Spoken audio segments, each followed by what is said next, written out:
Oi, gente! Sejam muito bem-vindos ao Com as Amigas Pod. Nesse mês de Novembro Azul, reforçamos a importância da conscientização sobre a saúde do homem. Recebemos Dr. Alberto Moraes, médico urologista, para uma conversa esclarecedora sobre o câncer de próstata. Falamos sobre a prevenção, diagnóstico precoce e os cuidados que todo homem deve ter com a própria saúde. A prevenção é a melhor estratégia. Cuidar de si é a forma mais verdadeira de valorizar a vida e inspirar outros homens a fazerem o mesmo. Então fica com a gente que o nosso podcast preferido está começando agora.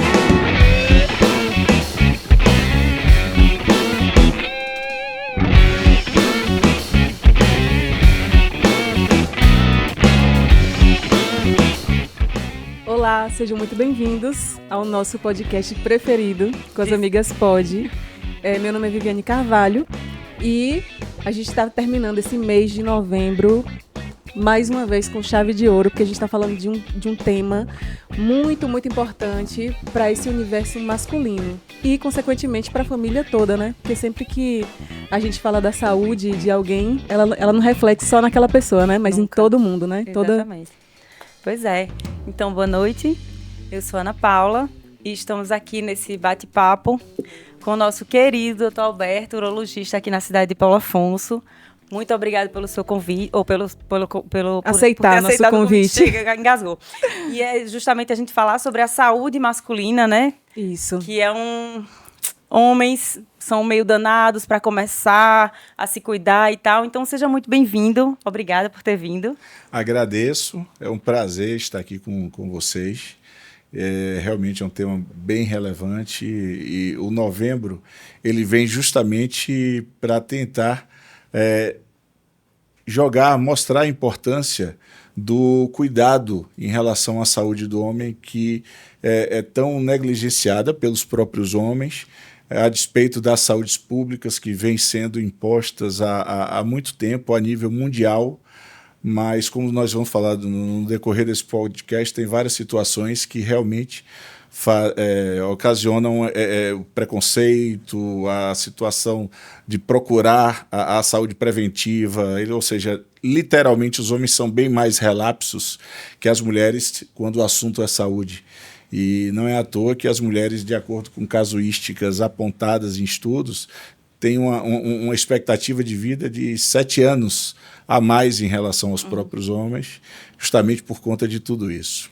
Pois é, porque a gente, desde pequenininha, mamãe leva no pediatra, leva no médico e tal, e aí menstruou, às vezes até antes de menstruar, já a menina percebe, já vê vai algumas transformações, né, no corpo, e a mãe tem esse cuidado de levar logo para o médico, né, para fazer uns exames. Então, geralmente é muito mais comum, né? Com as meninas. Exatamente. Em relação aos homens é justamente o contrário. Saíram da avaliação com o pediatra, em torno dos 7 a 10 anos, vão para a vida. Nos 40, quando eles sentem alguma coisa, tem um infarto, tem alguma neoplasia, eles novamente procuram. Fica um espaço. Fica realmente uma latência muito, muito grande que temos que desmistificar. Pois é, porque importante. A gente sabe que nós, mulheres, nosso aparelho reprodutor, ele é interno e a gente realmente não tem como ver, o que não quer dizer que no caso do homem, porque ele consegue ver o órgão sexual dele, ele consiga detectar alguma doença, porque tem doenças que não são visíveis aos olhos, elas são através de exames.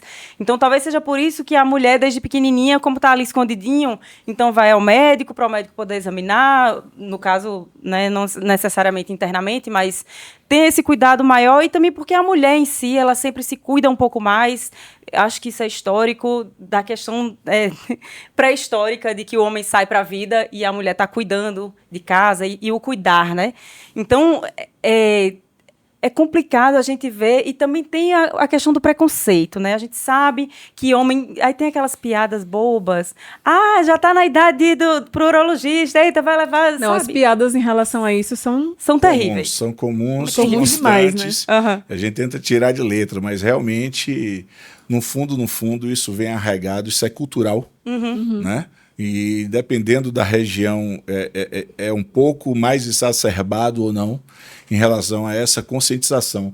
Mas o que eu tenho notado nos últimos anos, eu acho, é justamente uma mudança um pouco de ideologia. Apesar dos alicerces ainda estarem relacionados a, como eu falei previamente, o homem é bem mais relapso em relação a agir de maneira preventiva, mas como a situação da incidência, particularmente do câncer de próstata, que é um dos alicerces que estimulou mundialmente essa campanha do Novembro Azul, como essas incidências vêm sendo expostas mais pela mídia.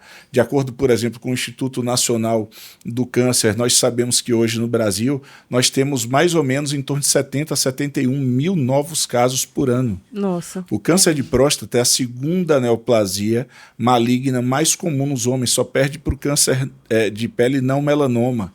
E ocasiona mais ou menos 13 mil mortes por ano.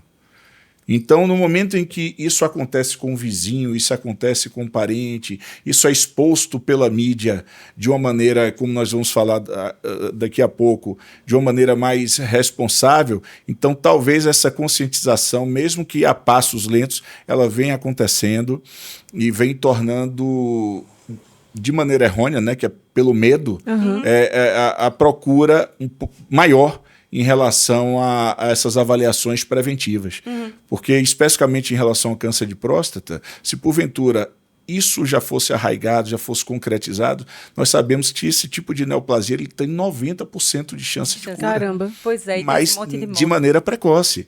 Então, muitas vezes, quando nos procuram, porque apresentam sintomas ou coisa parecida, simplesmente é porque aquele câncer muitas vezes já pode ter avançado. Então, na fase inicial, que é algo que realmente precisa ser bastante salientado aqui, bastante bem enfatizado, é que nas fases iniciais do câncer de próstata, os sintomas são ausentes. O paciente não sente absolutamente nada. Exatamente. Então, no momento que ele apresenta alguma coisa, ou são sintomas relacionados à hiperplasia prostática, aquele jato de urina fraco, intermitente, o ardor a urinar, sangramento na urina, sangramento no sêmen, no esperma, dor óssea naquelas situações de doença mais avançada, ou seja, quando esses sintomas afloram, a chance de cura diminui de maneira importante.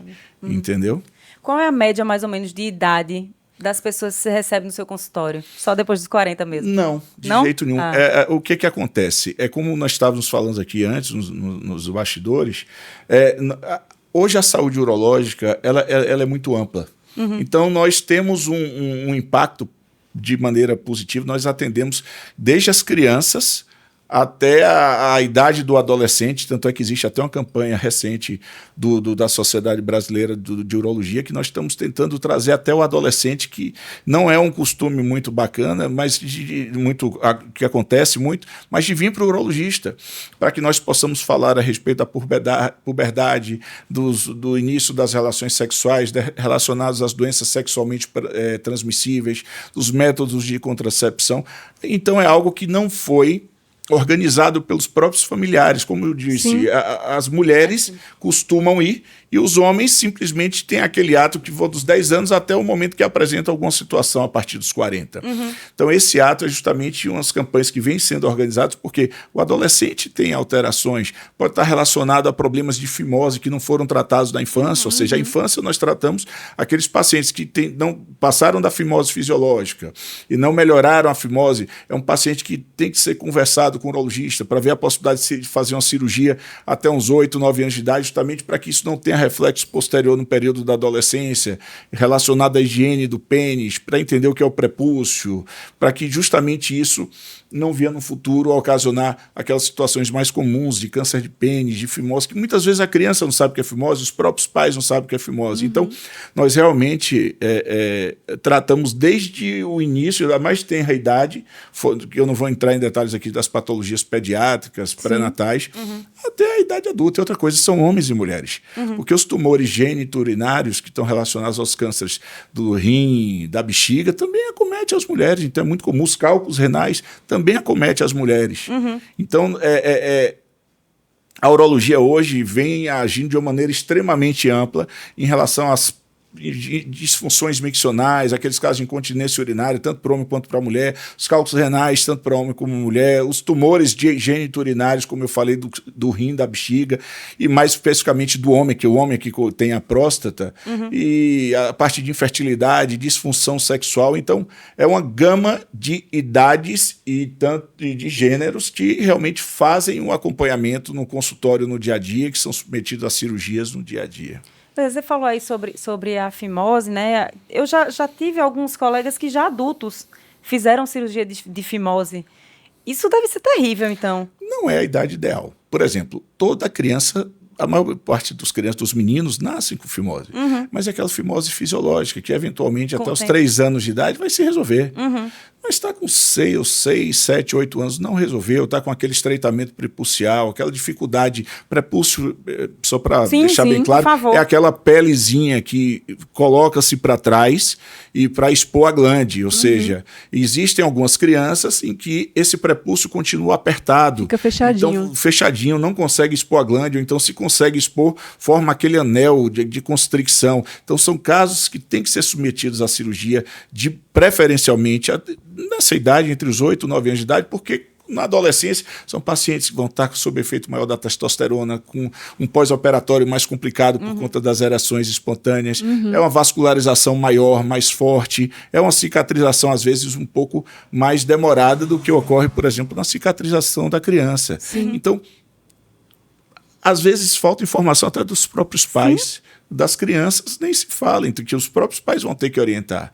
Então, esse ato que acomete não deveria existir. É trazer o adolescente para conversar sobre o sexo seguro, sobre os sinais e sintomas relacionados aos corrimentos genitais, ao HPV. Né, que estão em voga hoje. Exatamente. Será que todos sabem que a vacina do HPV está disposta aí pelo SUS, pelo Sistema Único de Saúde, dos 9 aos 14 anos, e algo que pode proteger essas crianças, que protege até 9 subtipos diferentes, evitando que no futuro exista associação desse vírus com o próprio câncer de pênis, que ainda na nossa região Nordeste é algo tão comum. Eu, como urologista geral aqui na cidade, no meu consultório, como eu também trabalho pela UNACOM, que é o Instituto de Câncer, eu realizo cirurgias urológicas pelo SUS no Hospital Núcleo Vida, e a gama de cânceres, não só do que nós operamos com maior frequência, que é o de próstata, bexiga, rim, mas a quantidade de câncer de pênis que vem aparecendo é incrível. Pacientes jovens, pacientes com faixa etária de 20 e poucos anos, 30 e poucos anos, que poderia ter sido evitado justamente por uma consulta prévia, por uma avaliação prévia, pensando-se na saúde prévia com o próprio urologista, com uma simples cirurgia para que ele conseguisse expor a glande e fizesse higienização com água e sabão. Coisas básicas, né? Coisas básicas. Que é necessário essa oportunidade de ter acesso, né? De ter acesso, conhecimento. Isso, e que é saber tão importante. Que é importante, é muito importante. Agora, sim, a gente entende que é importante para a nossa saúde a gente procurar ginecologista de 6 em 6 meses, ou não deixar passar tanto tempo. Você está sempre indo ver se está tudo bem. Mesmo que você não esteja sentindo nada, você procurar para o homem esse tempo também. Olha bem, de acordo com a Sociedade Brasileira de Urologia, o homem, né, só salientando, deve procurar urologista desde a mais tenra idade. Mas falando especificamente do câncer de próstata, o paciente deve procurar urologista com a realização de PSA e dos exames relacionados à investigação, PSA, toque retal e tudo mais, além de uma boa anamnese, a partir dos 45 anos, aqueles que têm antecedentes, né, pai, irmão, que já tiveram câncer de próstata, pacientes da raça negra, porque geneticamente tem uma maior predisposição ao câncer de próstata, pacientes que apresentam obesidade, eles têm maior predisposição também, porque na verdade o câncer de próstata, se formos falar a respeito do que ocasiona, da causa principal, a própria idade já é um dos fatores principais de risco. Mesmo sabendo que ele vai ter uma incidência maior a partir de 55, 60 anos, mas nós temos pacientes que realizam cirurgias. Só no passado, aqui em Paulo Afonso, nós tivemos em torno de 5, 6 casos, pacientes abaixo de 50 anos de idade.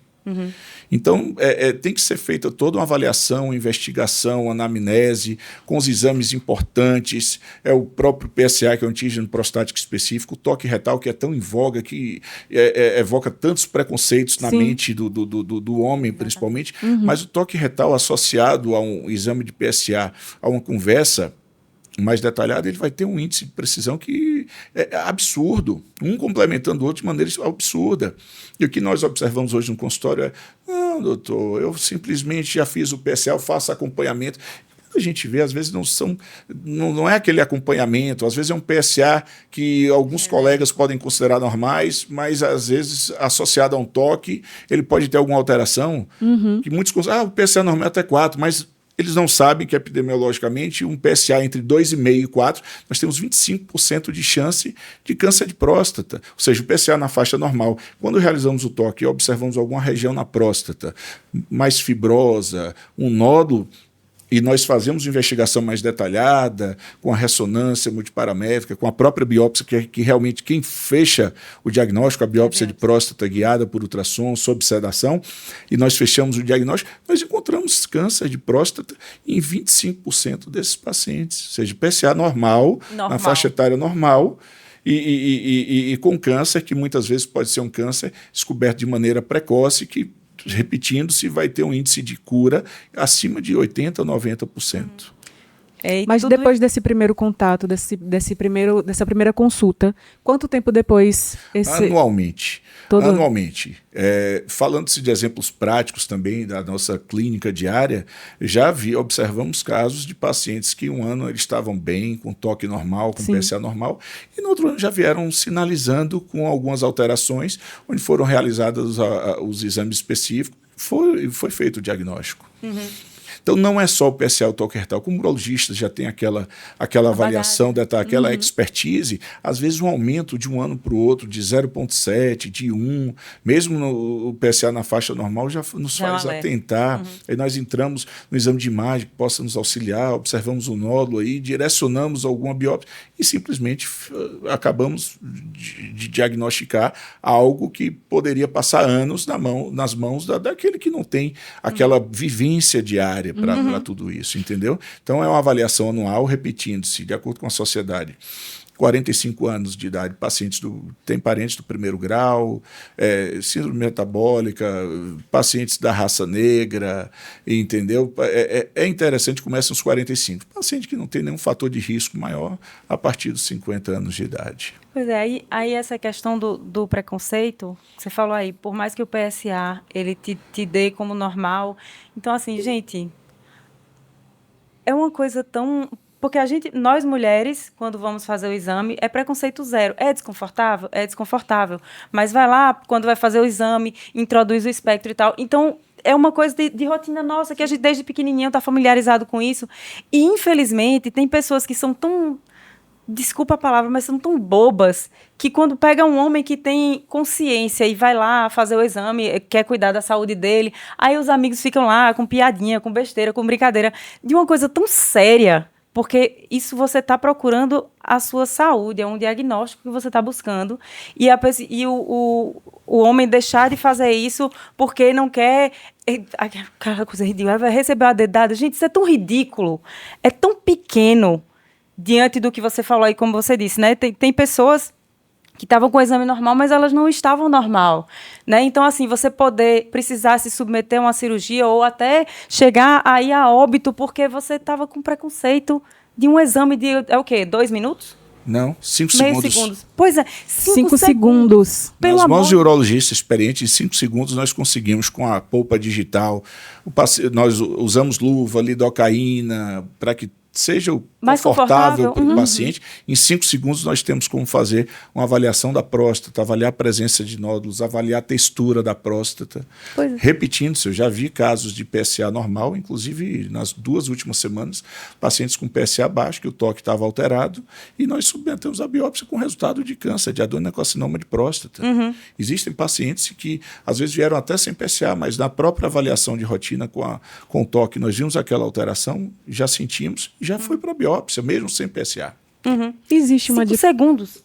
Existe uma diferença em relação a essa procura dos homens para esse exame, em relação a países ou estados, regiões, uma procura maior ou um tipo de preconceito maior? Existe. Assim, como eu falei, nós aqui no Nordeste, nós temos uma cultura um pouco mais do entre aspas, do cabra macho, né? Como vocês falaram, às vezes o próprio vizinho disse, eu prefiro morrer do que ser submetido ao toque retal. Aí acende aquela dúvida, aquele medo no momento que você vê aquele próprio vizinho usando uma sonda ou simplesmente morrendo no leito por conta de um câncer de próstata avançado que já disseminou de maneira extraprostática para a região dos linfonodos, para a região óssea, que hoje o câncer de próstata avançado ele pode avançar localmente, né?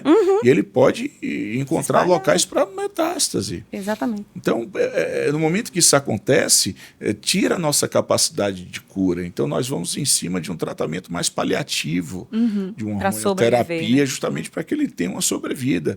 Mas se, porventura, esse preconceito não existe, ele sabe da importância, de acordo com a exposição da mídia, e ele procura aquele atendimento, a gente tem como curá-lo. Então, a impressão que nos dá é justamente, por exemplo, em relação ao câncer de pênis, voltando um pouquinho, a região, uma das regiões mais incidentes é o Maranhão.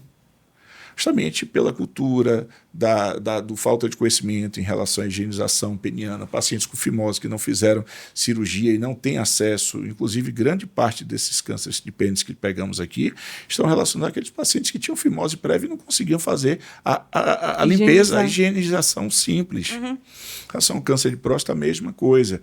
Então, aquele paciente provedor, aquele homem que só pensa no trabalho, em prover a família e é relapso com a própria saúde. Muitas vezes ele só vai procurar o atendimento médico depois daquele hiato da pediatria, com os teus 40 anos, se porventura tiver alguma alteração importante, um cálculo renal obstrutivo, ou se tem sintomas urinários, ou se tem algum sangramento na urina. Ou então, em relação às outras especialidades, é um paciente que a gente está vendo a quantidade de jovens hoje apresentando infarto, AVC. Então, se apresenta algum episódio desse que o desfecho poderia ter sido modificado justamente com a mudança do estilo de vida, seja o estilo de vida de uma boa alimentação, estilo de vida da prática de exercício, da diminuição da ingesta de bebidas alcoólicas, da diminuição, acabar com o fumo. Não existe a gente falar se diminuir o fumo. Não, fumo, por exemplo, em relação ao câncer de bexiga, quase 100% dos pacientes que têm câncer de bexiga têm contato com tabaco. Fora o pulmão, que não vem ao caso aqui. Mas, assim, então, essas modificações, realmente nós precisamos da mídia, nós precisamos de um Novembro Azul como esse para tentar estimular essa curiosidade, que eles olhem para a própria saúde de uma maneira preventiva, não como um atendimento somente relacionado a quando apresentar algum episódio, mas de uma maneira preventiva. Tanto é que essa ideia toda do Novembro Azul, ela surgiu lá em 2003, na Austrália, na cidade de Melbourne, que simplesmente um grupo de amigos, eles simplesmente disseram, não, vamos tentar conscientizar a nossa cidade da importância da prevenção. Então, no dia 17, né, por isso que é 17 de novembro, dia 17 é o Dia Mundial dessa conscientização em relação à saúde do homem, e 17 de novembro, e azul, eles escolheram a cor azul justamente porque está relacionado à identificação, ao nome, da mesma maneira que o Outubro Rosa está relacionado, né? E esses amigos eles simplesmente disseram, não, nós vamos deixar os nossos bigodes crescerem no mês de novembro. Isso lá em 2003, na Austrália. E aquilo foi chamando a atenção da cidade. E eles, não, nós estamos fazendo isso porque nós queremos conscientizar vocês, quanto que é importante vocês procurarem o especialista para cuidar da saúde de vocês e tudo mais. E aquilo se disseminou de maneira mundial. Em 2009, 2011, Instituto Lado a Lado, daqui do Brasil, juntamente com a Sociedade Brasileira de Urologia, eles resolveram fazer essa campanha, jogaram Novembro Azul, cujo símbolozinho é um bigodinho, que vocês já observaram, pegando aquela ideologia da Austrália de 2003, e anualmente fazem essa conscientização junto com o Ministério da Saúde, junto com várias ONGs e com o próprio poder público, com o intuito de desenvolver campanhas como essa que vocês estão desenvolvendo, com um acesso maior aos exames diagnósticos para que tente diminuir essa situação que ainda vem acometendo. Né? Como eu disse há uns momentos atrás, são 70 mil novos casos ano. É um dos cânceres mais comuns, abaixo somente do câncer de pele, não melanoma. E é um desfecho de morte que, quando não se age de maneira precoce, ainda são 13 mil mortes por ano. Talvez essa incidência seja tão grande justamente pela falta da prevenção, né? Não que seja, não sei, né? A incidência do câncer em si não, que ele existe, ele está se mantendo estável desde o primórdio, mas talvez o desfecho pudesse melhorar, o desfecho da morte, o desfecho da doença avançada pudesse realmente melhorar, se porventura a prevenção primária fosse algo já arraigado na ideologia dos homens do nosso país. Porque, por exemplo, um menino, às vezes, sente alguma alteração, não estou falando só da próstata, né, da saúde masculina. Sente, às vezes, alguma coisa no pênis, uma verruga, ou um mau cheiro, alguma coisa. E aí, homem é aquela coisa, coloca xixi em cima, que isso sara, e vai passar, e vai deixando, e vai deixando, e vai deixando. A gente, quando percebe alguma coisa estranha, e é como eu falei, nossos órgãos são internos, mas a gente sente alguma coisa, já vou logo no médico, né? E os meninos não. Então, qual o problema de um adolescente ir ao médico justamente para ouvir a questão, até na hora do sexo, se ele está tendo alguma dificuldade na hora da transa, dificuldade na ereção e tal, e ele prefere esconder aquela informação, prefere, às vezes, não se relacionar com outras pessoas, para que as pessoas não saibam que ele está impotente, enfim, que ele poderia ir no médico, o médico poderia avaliar, poderia examinar, orientar o porquê daquilo está acontecendo, quais são os cuidados que ele deveria ter, as possíveis origens, porque a gente sabe que tem origens que são psicológicas, são fisiológicas. Então, assim, qual seria o problema de um adolescente, um jovem, 20, né, 15, 20, 30, procurar o médico para ouvir, né? Possivelmente tem você aí em casa que teve alguma disfunção erétil e tal, e ficou aqui guardado. Às vezes você deixa de se relacionar com sua esposa dentro de casa porque nem conversa com ela sobre o que está acontecendo. Então, como é que você chama essas pessoas para dizer, vem cá? É simples. Vem cá. Inclusive, a própria Sociedade de Urologia enxergou isso. Tanto é que, como eu disse, tem uns 2 ou 3 anos, que eles fizeram a campanha Vem pro Uro, direcionada justamente a esses adolescentes. Em relação aos adolescentes, como você disse agora há pouco, existem as patologias mais comuns. É um paciente que às vezes tem uma disfunção erétil, mas ele tem uma ansiedade de performance. Então, 90% desses casos têm causas psicogênicas. E a partir de uma boa orientação, da indicação correta do tratamento, ele vai ter uma resolução excelente. A ejaculação precoce, que é tão relacionada à descoberta do sexo, vem acompanhando, e ele não vai lá para tirar essa dúvida, para conversar, porque tem tratamento para isso, farmacológico e psicológico. E a parte muscular também, né? Existem alguns tratamentos, como na fisioterapia do assoalho pélvico, que você trata a ejaculação precoce para tentar controlar. A disfunção sexual, né? Exatamente. Essa dificuldade de manter ereção, que vai abalar também psicologicamente a pessoa, porque abala tudo. Mas muitas vezes aquilo dali, aquela fonte não é em relação à parte psicológica e à ansiedade, mas só muscular. Então existem alguns exercícios e alguns tratamentos que você, né? Então essa informação muita gente não tem, nem né? sabe. E não sabe uma coisa curiosa em relação às ISTs, as doenças sexualmente transmissíveis. Antes de ir ao urologista, ele já passou num balconista da farmácia. Na farmácia. Gente. Ele já correu por inúmeras medicações, inúmeras pomadas. Então, às vezes, é um paciente que apresenta um tratamento difícil porque ele está usando a medicação orientada da maneira errada. Às vezes, é um paciente que tem um herpes e está usando corticoide em cima dessa herpes, mal sabendo ele que isso vai disseminar e piorar o caso. É um paciente que, às vezes, tem um HPV e está tratando da maneira errada. É um paciente que tem uma uretrite causada por gonococos, por clamídia, e não entra com a medicação com antibiótico correto, e sempre vai tentar o tratamento previamente no balcão da farmácia. Nosso maior concorrente desses adolescentes é o balconista da farmácia, né? Sabe? Porque eles precisam tentar entender tudo isso, e a gente está lá justamente para ajudar.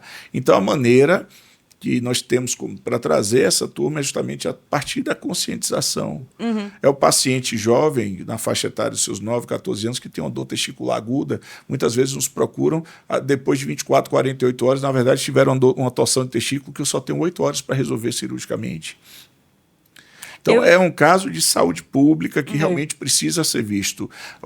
A saúde do homem tem que ser bem acompanhada, ser bem orientada, como eu disse, desde os primórdios da infância, da adolescência, até a idade do adulto jovem e até a mais tenra idade do idoso. Né? Existe realmente essa diferença, né, em relação ao homem e à mulher, com a procura, o cuidado, né, e a prevenção. O homem, como você falou, né, sai da infância e vai procurar quando está sentindo alguma coisa lá. É muito grande. Então tem uma diferença, e a mulher ela tem mais esse cuidado dessa prevenção, desse cuidado, e o homem também ele se expõe mais ao perigo, né, em tudo, assim, essa parte comportamental de se expor, né, aos perigos e fazer tudo, de aventura o ímpeto, né? Tanto é que os índices mostram que a mulher vive mais por conta, ela é mais cuidadosa, isso é fato. Mais, exatamente. Existe essa...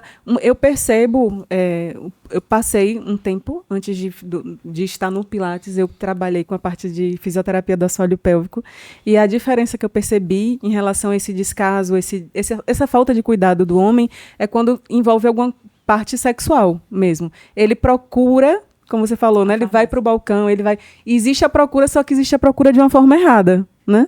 Então, tem de tudo, a parte sexual é a que motiva ele a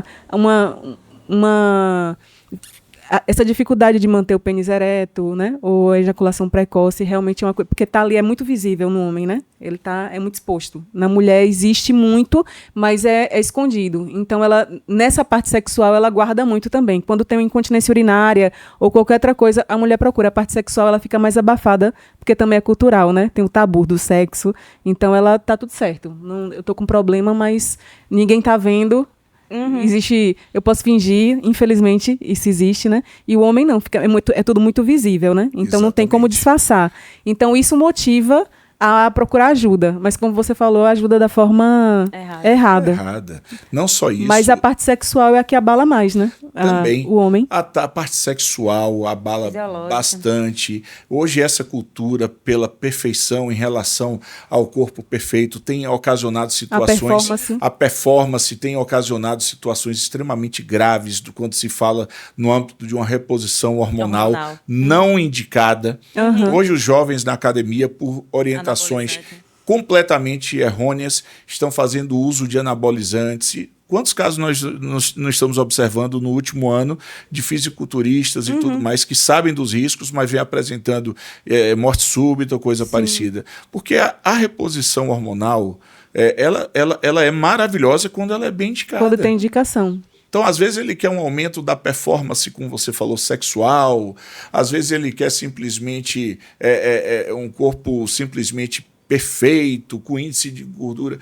Mas mal sabe ele que o uso indiscriminado e exagerado vai trazer consequências terríveis, extremamente ruins, mas patológicas. A longo prazo, essa conta vai chegar? Chega. A longo prazo? Não estou falando a longo prazo. Eu estou falando a curto, médio, longo prazo, não sei se eles chegam. Porque tem gente que diz assim, pode acontecer, mas isso seguramente essa conta chega, né? Existe, como eu falei, a medicina tem que ser baseada em evidências científicas. Não há espaço na medicina para o achismo. Então, realmente, o uso indiscriminado vai ter consequências nas alterações hepáticas do fígado, câncer de fígado em alguns casos. Existem hoje trabalhos científicos relacionados à parte cardíaca.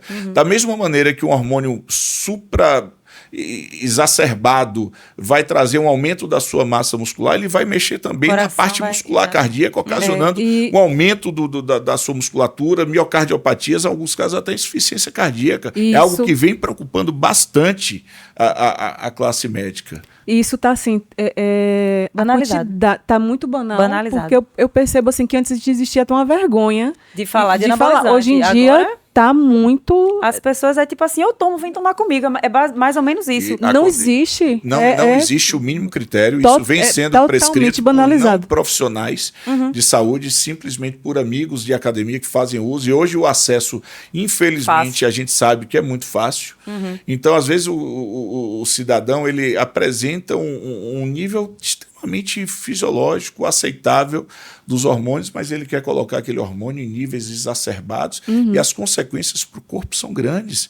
Se porventura você usa de maneira exacerbada, mal sabe ele que aquilo vai ocasionar também alterações se ele já tiver uma predisposição do PSA, se for um paciente com a idade maior, predispor a um aparecimento do câncer de próstata, quem já tinha aquela predisposição, embolia, né? Porque o sangue ele faz com que o sangue fique menos fluido, ele fique mais concentrado, então aumenta o que nós chamamos de hematócrito no exame de sangue, e o paciente pode desenvolver embolias de maneira muito mais fácil, ocasionando embolia pulmonar e mortes súbitas, literalmente, as alterações hepáticas, assimetria testicular, o testículo fica atrófico, quando você tenta tirar o hormônio de novo, você mexeu no eixo hormonal e o paciente não consegue novamente produzir a testosterona de maneira fisiológica e normal. Então as consequências são muito amplas.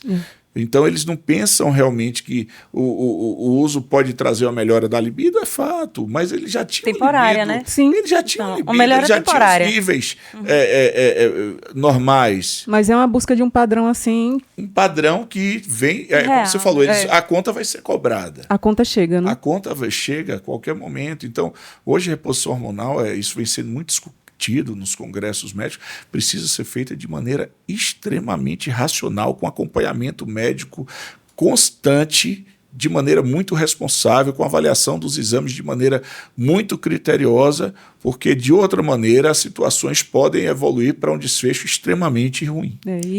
O acesso a isso está cada vez mais fácil, as pessoas estão banalizando cada vez mais isso, e eu acredito que se você está em uma academia, se você está com um profissional, né, responsável, que não é capacitado para isso, e ele lhe indica ou lhe oferece, isso é uma das formas de mostrar que ele não tem respeito nenhum por sua vida. Né? Pois é, porque... Infelizmente, existem vários profissionais que oferecem e apresentam essa droga, né? Isso é fato. Eu penso que dizer não para esse tipo de coisa é uma prevenção também para a saúde masculina. Acontece com mulher também, mas é muito mais o homem que fica suscetível, mais vulnerável a essa oferta fácil que a gente tem hoje em dia. E querendo ou não, você dizer não, você acreditar no seu potencial natural, é uma forma de prevenção também, uma forma de amor à sua própria vida. Exatamente. Porque eu ouço muitas pessoas falando, mas isso já está normal. Tá normal não, gente. Está banalizado. Banalizado não é uma coisa. Podemos normalizar qualquer situação que traga um prejuízo a curto, médio ou longo prazo. Pois é, porque uma coisa é uma coisa normal, outra coisa é uma coisa comum. Está sendo comum, as pessoas comumente estão utilizando isso como se não fosse nada, mas não é normal. Porque a partir do momento que você injeta uma carga altíssima de hormônio que o seu corpo não está preparado, isso não é normal. Pode ser comum. Né? Então, assim, essas consequências você falou aí, né, no caso da embolia, e quem tem predisposição ao câncer, isso vai potencializar. Então, a conta pode chegar muito rápido e ela pode ser muito alta. Muito mais rápido do que a gente imagina. Exatamente, né? exatamente. A troco de quê? De um corpo mais bonito, de um tempo a mais na sua relação, você tomar a medicação, tomar o Viagra ou qualquer que seja. Acho que o Viagra já ficou antigo, né? Já ficou antigo perto dessa situação. Eu sou da época do Hong Kong. Então, de você tomar uma medicação para poder, naquele momento ali, o seu desempenho sexual ser legal, mas aquilo pontual ali que foi legal pode ser péssimo amanhã, né? Porque você vai ficar dependente daquilo ali e você só vai chegar naquela performance de novo, se tomar de novo. Então, uma bola de neve, né? Você começa aqui pequenininho, daqui a pouco você já perdeu a noção. Né? Psicológica. Dependência psicológica, né? Falando justamente que aí não são hormônios. Aí são medicações que são usadas de maneira já antiga na disfunção erétil e realmente tem indicações maravilhosas quando precisa. Quando precisa, exatamente. Né? Você tem, às vezes, um paciente diabético de longa data, com o passar do tempo, a gente sabe que a disfunção erétil vai fazer parte da própria evolução natural do envelhecimento masculino. Então, medicações que vão melhorar a irrigação peniana, tudo, quando bem indicadas, que você não pode associar essas medicações a algumas outras pré-existentes, porque você pode dar hipotensão e tudo mais. Fora isso, o mercado dos anabolizantes, que seriam os hormônios, o uso da testosterona, que são situações assim tão graves, né? Que mexer no eixo hormonal da maneira como vem acontecendo, de maneira como você falou, banal, tá? As consequências podem ser realmente devastadoras. Pois é, eu fico vendo aí na internet, principalmente, né, Instagram e tal, as pessoas indicando como você deve tomar. Gente, é sério isso, crime, indiscriminado. Né? A gente tem que tomar muito cuidado com o Dr. Google, né? O que vê hoje qualquer dúvida, o acesso ao chat GPT, ao Google, Gemini. As investigações. Mal sabe que existem as situações de alucinação dessas próprias inteligências. Nem tudo que eles falam está realmente correlacionado à verdade. Tem que existir ainda filtros e bons filtros em relação a tudo isso. E qualquer situação mais comuns relacionadas a vídeos que eles assistem no YouTube, que eu vi que isso é bom, existem medicações, existem chás disso. Na verdade, vá ao seu médico, seja aquele seu médico de confiança, bata um papo com ele, porque ele está sempre afeito, ele está estudando, ele tem os artigos, não estudou nele, estuda, que hoje as atualizações são constantes. Então ele está tendo acesso aos artigos mais atuais, às consequências, ao uso de medicamentos, às corretas indicações cirúrgicas de acordo com a própria evolução tecnológica. Então, a melhor conduta é essa. Procure o especialista para conversar relacionado não só a essas dúvidas, mas com quaisquer outras dúvidas urológicas que, às vezes, a pessoa tem e não sabe que tem. É como você falou, às vezes ele tem uma verruguinha, acha que... Aí vai na farmácia, compra aquele pointer para congelar e pronto. Poxa, não fez uma biópsia para avaliar qual é a HPV, não é? Qual o tipo de HPV? Eu ainda posso tomar a vacina, não posso tomar a vacina? Como é feito esse acompanhamento? Com que frequência? Então, realmente, a saúde do homem precisa ser vista pelos próprios homens de maneira mais ampla, de maneira mais específica também, sabendo que nós somos lá um amparo científico, às vezes um amparo também emocional, para estar orientando para que ele tenha qualidade de vida e tenha desfechos positivos no decorrer do seu próprio envelhecimento. Pois é, eu já ouvi situações, você falou aí sobre dor no testículo e você falou alguma coisa que só tem 8 horas para resolver. Tem muita gente, muitos meninos, né, que sentem aquelas dores e fica ali adiando, não, vai passar. Então, essas dores no testículo, ela poderia ser causada por o quê? E qual a consequência de demorar muito para você procurar o profissional? Qual seria? Olhe bem, hoje a orquialgia, que nós chamamos a orquialgia, que é a dor testicular, num paciente jovem, dependendo da faixa etária, sempre tem que nos acender em relação a alguns diagnósticos. Né? Se ele apresentou aquela dor rápida, de maneira intensa, mesmo sem estar relacionado a atividades físicas demasiadas, se ele tem aquela faixa etária entre os 8, 12, até 14 anos, a gente nunca pode excluir torção de testículo, que é literalmente o testículo torcer sobre o cordão, diminui a irrigação sanguínea para aquele testículo, e nós temos 8 horas para simplesmente desconfiar, realizar um ultrassom específico, ver se ainda tem fluxo para conseguir abrir, fazer a cirurgia e distorcer e salvar aquele testículo. Né? Então, é algo que tem que ser bem salientado nas próprias emergências, né? Não é algo que a gente tem tempo para elocubrar. Né? Porque às vezes pode ser confundido por outros colegas ou até pelos próprios familiares. Não, isso aí é uma pancadinha que eu tomei, eu estou só com um processo inflamatório. Ele pode ser realmente uma simples orquiepididimite, que é um processo inflamatório, como pode ser uma torção. Nos pacientes maiores, 14 a 17 anos, a gente já pensa realmente nas orquiepididimites, que são os processos inflamatórios, como nós podemos pensar também em algum quadro de varicocele. O que é varicocele? São aquelas varizes na bolsa escrotal, né? Que nos pacientes adolescentes, no adulto jovem, são indicações de cirurgia, porque no futuro, se porventura não forem realizadas aquelas cirurgias no momento certo, podem ocasionar assimetria testicular, né, um testículo fica menor do que o outro, e também pode ocasionar o que a gente chama de oligospermia, que é uma alteração na qualidade, ou seja, de espermatozoides, e na motilidade desse espermatozoide, justamente devido ao aumento da temperatura do testículo, ocasionando uma alteração do sêmen que pode dificultar a concepção, pode ocasionar dificuldade para ter filhos no futuro. Então, todas essas situações, quem vai estar apto a descrever, a investigar, a diagnosticar e a tratar é realmente o urologista, né? Porque ele está habituado, é ele que vai fazer esse tipo de cirurgia, é ele que vai desconfiar, vai pedir o exame correto e tudo mais. Entendeu? Pois é, você falou aí sobre questão de ter uma certa dificuldade de ter filhos posteriormente, e aí eu penso também sobre a questão da vasectomia, né? Que também tem muito preconceito em cima da vasectomia, que ainda tem gente que pensa que fazer uma vasectomia vai te causar impotência e tal. E aí a gente vê que para a mulher, sempre, você vê que a mulher, para fazer uma laqueadura, né, é uma cirurgia grande. E para o homem é um simples cortar um vasinho, uma coisa pequena, uma cirurgia pequena. E a gente vê ainda muito preconceito com relação a isso. Então, fala um pouquinho aí sobre o que seria fazer uma vasectomia, o que pode ser de positivo, de negativo, se é reversível, se não é. Dá um apanhado, porque tem tanta gente, tem tanta mulher que se submete a determinadas cirurgias, são bem maiores do que a do homem.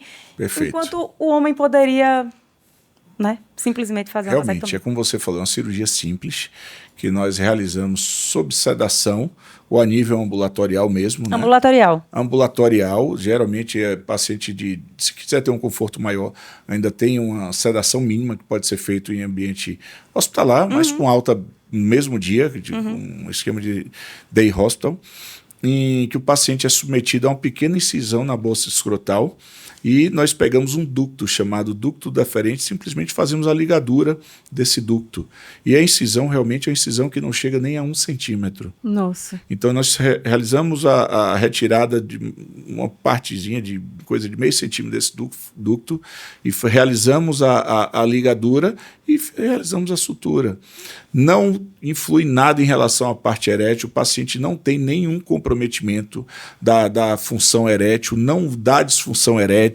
Realmente muitos pacientes chegam com esse receio, medo, né? Vai mexer na minha potência sexual. Não tem um mínimo fundamento. Se você ouviu isso de alguém, não tem um mínimo fundamento.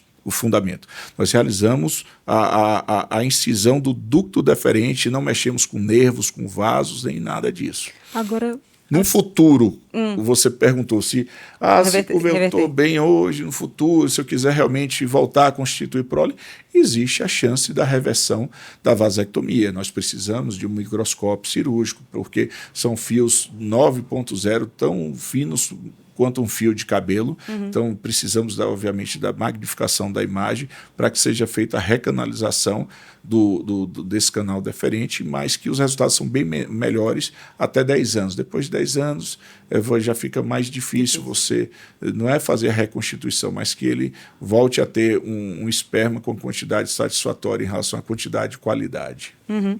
Agora, em relação à cirurgia da próstata. Certo. Existe esse pós-cirúrgico? Vai acontecer a incontinência urinária, a disfunção sexual? E se existe essa diferença no tempo? O tempo de diagnóstico e o tempo dessa recuperação do assoalho pélvico, por exemplo? Boa pergunta. O que acontece? Nós sabemos que a próstata, né, é uma glândulazinha que é de 20 a 30 gramas, fica ali na frente do reto e um pouco abaixo da bexiga, por onde passa a uretra.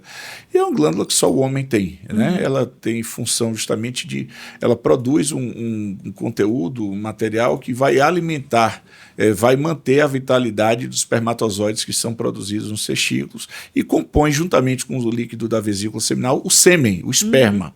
Né? E o que acontece? No momento que existem vários tipos de doença de próstata. Tem a prostatite, que é um processo inflamatório da próstata, que pode acometer tanto os pacientes mais jovens quanto mais idosos, que a gente vai desconfiar de acordo com sinais e sintomas, com exame físico e tudo mais. Existe a hiperplasia prostática benigna, que são aqueles casos em que ocorre o aumento volumétrico da próstata, ocasionando aqueles sintomas urinários de esvaziamento, né, que é aquele jato de urina fraco, intermitente, com gotejamento pós-miccional, hesitação miccional, e se porventura ele prorrogar esse tratamento, o paciente ainda desenvolve alguns sintomas de bexiga, como a urgência, a urge-incontinência, ou a polaciúria, que é o aumento da frequência urinária, tanto durante o dia quanto à noite, que seria a noctúria.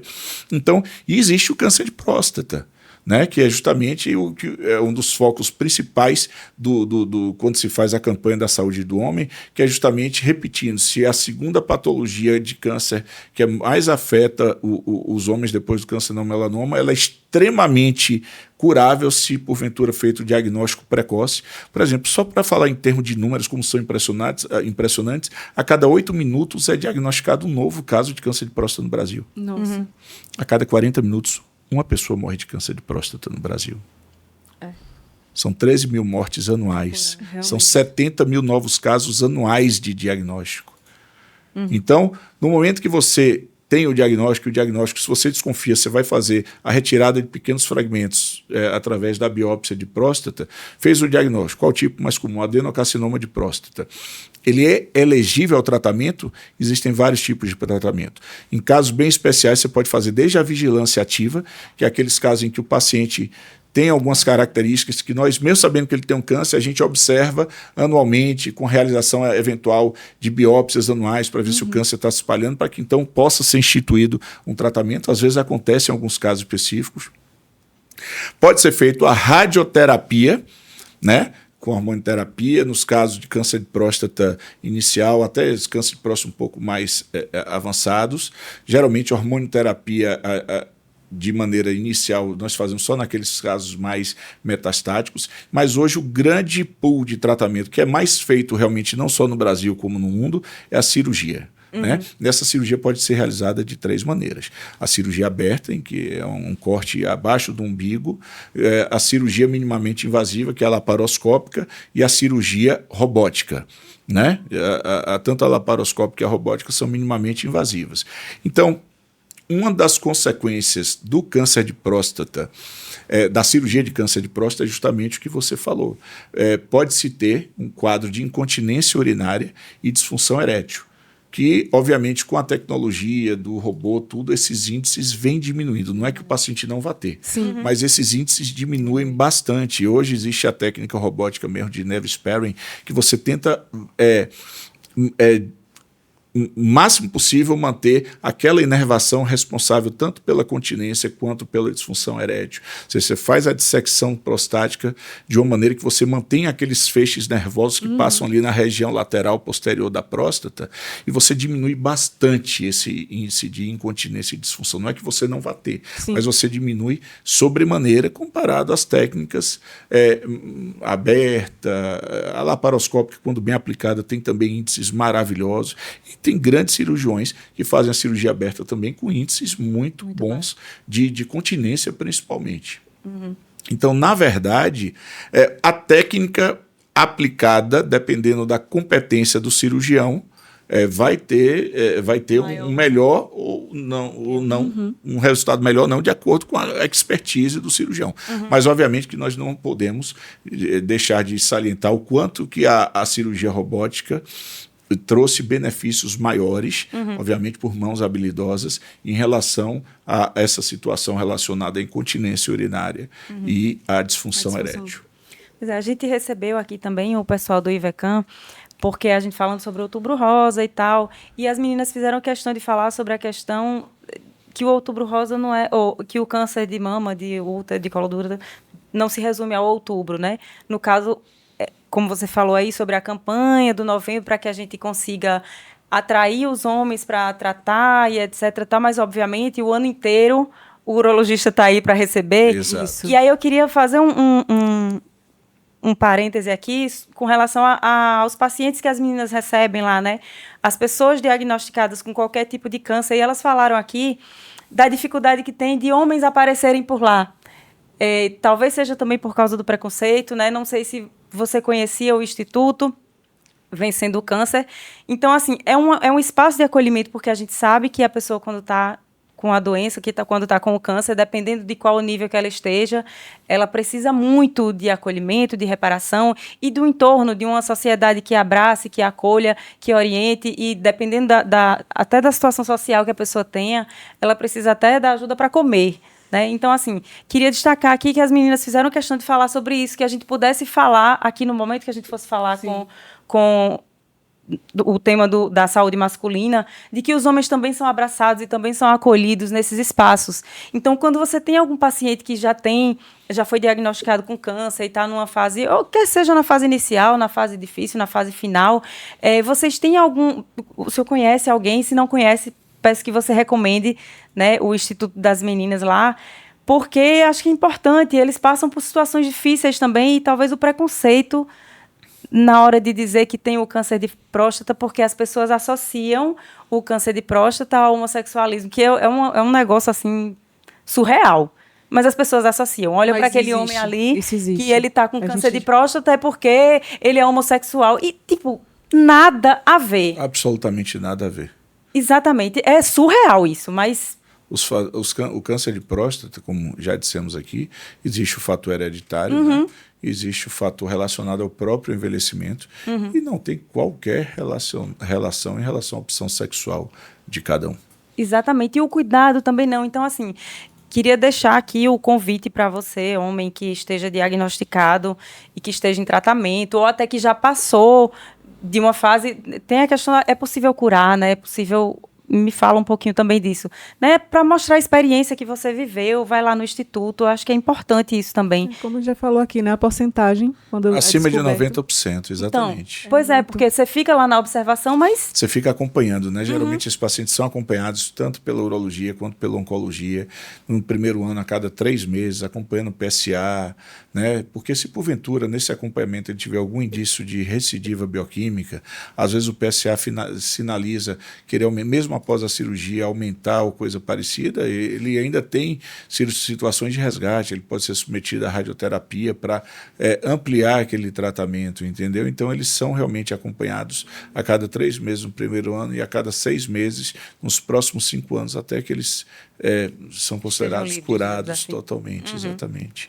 Mas é ótimo saber a respeito do Instituto, tendo dúvida que nós vamos recomendar para que esse acolhimento, é importante que ocorra esse acolhimento emocional, esse amparo emocional desses pacientes, que realmente é uma casuística muito grande, não só na nossa cidade, como no estado, como no nosso país e no mundo.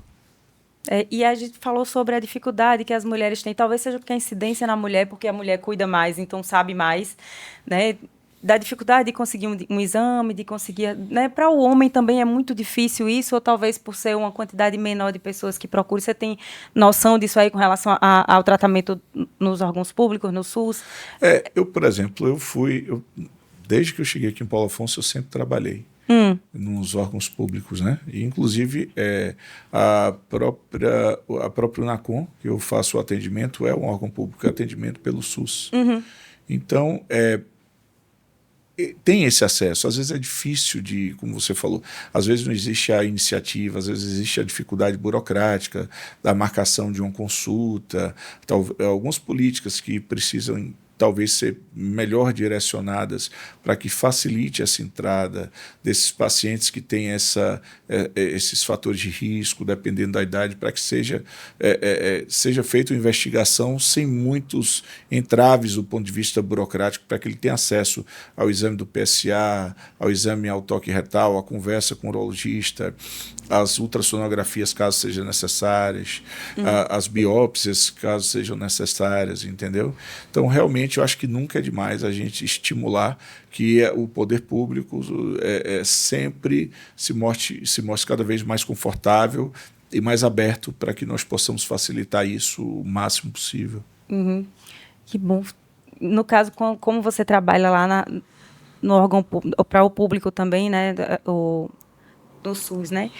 Os pacientes que você recebe no particular e no público, você sente uma diferença muito grande, porque a gente sabe também que, querendo ou não, as pessoas que têm lá o seu plano de saúde e tal, por mais negligente que o homem seja, mas querendo ou não, ele tem mais acesso e mais orientação até para poder estar disposto a procurar. Perfeito. E no público nem tanto. As pessoas às vezes nem sabem que aquilo ali pode ser uma coisa grave e tal. Então, quando chega lá para vocês, normalmente é muito ruim ou ainda está ok? É como você falou, no momento, quanto mais acesso você tem à informação, mais fácil fica de você tomar uma decisão em relação a agir de maneira preventiva.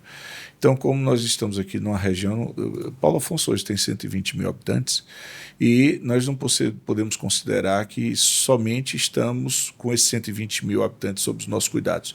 Existe hoje uma macro-região em que nós atendemos pacientes dos locais de toda a região, de Santana do Ipanema, de Floresta, de todas essas cidades circunvizinhas, de Jeremoabo, Santa Brígida, ou seja, e nós sabemos que o perfil desses pacientes é um perfil que às vezes não tem tanto acesso à informação, apesar de que eu acho que isso vem mudando com os filhos, os netos tendo acesso à rede social, e muitas vezes é uma coisa curiosa que acontece. Muitas vezes esses pacientes vêm justamente por estímulo dessas pessoas, da esposa, do neto, do filho, que então o senhor precisa fazer aquela avaliação, porque se depender dele, da vontade, existe aquele comodismo, ou seja, eu não estou sentindo nada, para que eu vou procurar? Procurar doença.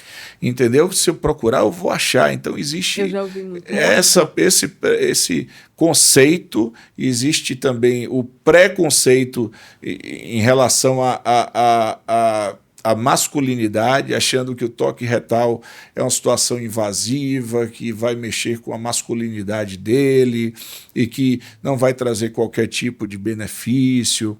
Então, acaba que no SUS é muito mais comum que nós tenhamos contato com aqueles pacientes que já estão com doença, às vezes, localmente avançada, com metástase, pacientes que, às vezes, a gente considera o PSA normal, baixinho, tranquilo em alguns, mas, às vezes, eu pego paciente com PSA de 300, PSA de 400.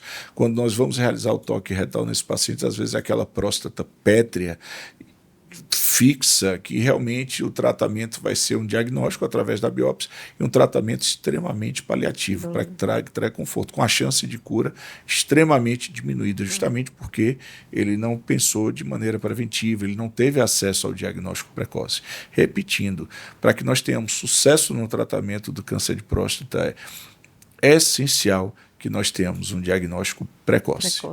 Essa comunicação com as pessoas, né, mais, digamos assim, que ficam mais na margem da cidade, né? No povoado e tal. Você percebe que tem campanhas por lá também, que vocês conseguem dar voz a essa informação? É difícil? É difícil. Eu, particularmente, não lembro de algo efetivo. Na época que eu lecionei na Univasf, inclusive, nós tentamos fazer algumas campanhas, né, na Praça das Mangueiras, junto com os alunos, mas realmente nos últimos tempos essas campanhas nas cidades circunvizinhas não vêm acontecendo de uma maneira que talvez seja mais efetiva e que possa chamar realmente a atenção e esse pacientes. chamar a atenção, né? Esse momento de você passar essa informação pode salvar vidas, né? Vidas, claro. Quando você tem acesso à informação e que você acessa, né? Porque geralmente tem o acesso à informação, nem sempre a gente acessa, tá né? lá, ter acesso, você nem olha. E mas quando as pessoas têm a oportunidade de escutar uma conversa, esse nível de informação, né? Escutar esse tipo de informação realmente é tão importante que pode salvar uma vida. Uma pessoa pode se conscientizar através dessa conversa e procurar fazer os seus exames e diagnosticar o mais cedo possível. Né? Sem dúvida, sem dúvida. Eu acho que é trabalhar em cima das informações, que a própria família tente mudar um pouco esse conceito, que às vezes o paciente mais idoso é um paciente mais resistente à mudança de ideologia, né? Então, a participação do familiar é muito importante para que o estimule quebrar esse tabu, quebrar esse tabu que não tem o mínimo fundamento. Existem situações até engraçadas em que os pacientes vão pela primeira vez um pouco ressabiados. Falam, minha filha, sai. A filha é a primeira a falar, não, vou sair para você ficar mais à vontade com o doutor. A gente brinca um pouquinho para ele ficar tranquilo, realiza os exames. Aí o exame é tão rápido que, às vezes, depois do exame, ele ainda fica deitado, esperando. Você não vai fazer, não? Eu falei, já fiz. Já acabou. É só isso, doutor. Se eu soubesse que era só isso, eu teria vindo antes. Pois é. Entendeu? Então, tudo é uma questão de tabu, de ideologia, que realmente precisa ser mudado, precisa ser ratificado de maneira positiva pelos órgãos públicos, pelos familiares, pelas informações nas redes sociais, porque nós podemos mudar o desfecho, principalmente regional. No último de setembro para cá, só pela UNACOM, que nós realizamos alguns mutirões cirúrgicos, nós realizamos mais de 50 cirurgias de câncer de próstata, ou seja, pacientes que, eu lhe diria, 90% não precisaram de um tratamento complementar, né, estão bem, convivendo bem, com índice de continência ótimo. E, inclusive, nós temos o hábito, nos pacientes, tanto particulares quanto do SUS, sempre está indicando a fisioterapia de maneira precoce, com 20, 30 dias, justamente para ter um retorno melhor do quadro de incontinência. Né? Então, toda essa conscientização aí, e quando vem um bom resultado de um vizinho, ele tem o mesmo poder positivo, o mesmo poder de trazer informações do que aquele paciente que traz as informações negativas, que muitos deles, meu vizinho está usando uma sonda, por isso que eu vim para cá. Aí o outro lado é, meu vizinho fez uma cirurgia, ele está muito bem, eu também vou fazer, porque eu vou agir de maneira preventiva, porque dá certo. Então, a gente precisa fugir um pouco dessa situação, porque meu vizinho fez. A gente precisa saber que as informações têm que se tornar mais amplas, têm que se tornar mais palpáveis, para que ele não possa ter acesso somente se o vizinho dele for acometido pela patologia, entendeu? Sim. E a gente agradece. Passou rápido. Passou muito rápido. Não tem como. Quando você tem acesso, né? Foi muito bom poder lhe ouvir, né? Ter acesso a essas informações e saber que tem tanta gente que vai alcançar tanta gente e pode melhorar a vida e mudar o futuro, né? De Com tantas certeza. Pessoas. Então, muito obrigada por que disponibilizar o seu tempo. Prazer enorme. Para ficar aqui com a gente um pouquinho, para passar todas essas informações necessárias, né, para os homens e para as famílias. Para as famílias, exatamente. Enfim, muito obrigada mesmo. Estamos à disposição, agradeço. Para mim é extremamente gratificante estar conversando a respeito do assunto que faz parte do nosso dia a dia, da nossa rotina de trabalho. Né? Eu formei em 2000, concluí minha residência e o primeiro local que eu pensei, assim que eu finalizei minha residência de urologia, eu quero ir para Paulo Afonso, que eu tenho um apego, um carinho muito especial. Eu venho desde os primórdios da minha infância, desde a época que a fimose é discutida, desde os 8 anos de idade, eu venho aqui passar férias e tenho muito carinho. Inclusive, meu filho é Paulo Afonsino, com muito orgulho. Eu falei, você é o único que pode um dia ser prefeito daqui. Mas estamos à disposição, nós temos tanto no consultório quanto no grupo da UNACOM para fazer esses atendimentos pelo Sistema Único de Saúde e realmente estamos tentando fazer o melhor possível para tentar atender esses pacientes com toda a dignidade, com todo o respeito e com todo o carinho que eles merecem. Que bom. Muito obrigada. Pois é, você que está aí em casa, eu tenho certeza que muita gente que assistiu, muitos homens que assistiram, não sabia de metade das coisas que você disse, por mais que pareça muito óbvio para muita gente. Mas eu tenho certeza que muita gente vai dizer, eita, é mesmo? Então, que bom que você está aqui falando de maneira simples, singela e acolhedora. Acessível. Exatamente. Para a gente poder transmitir isso aqui. Muito obrigada também, agradeço também. Muito obrigada pela sua disposição. Foi excelente, adorei. A gente pode terminar deixando uma mensagem, né? Para esses homens que estão assistindo a gente agora. Exatamente. Então, além de tudo que vocês ouviram, eu queria que vocês notassem o quanto que é importante o poder de do momento como esse, a iniciativa maravilhosa das meninas para tentar trazer essas informações da maneira como elas falaram, mais simples possível, né? Eu imaginei, por 1 hora, será que vai ter tanto assunto para conversar? E, assim, ainda temos muita coisa para falar, mas assim, agir de maneira preventiva pode realmente salvar a sua vida.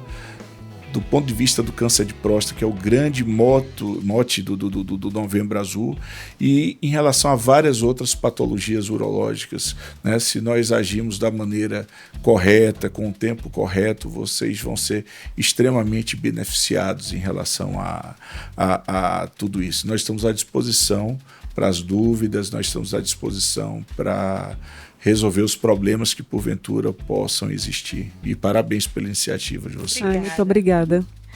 Então é isso, pessoal. Boa noite. Obrigada pela sua audiência. Curtam. Compartilhem as informações aqui são importantíssimas. Demais. E obrigado por estarem aqui.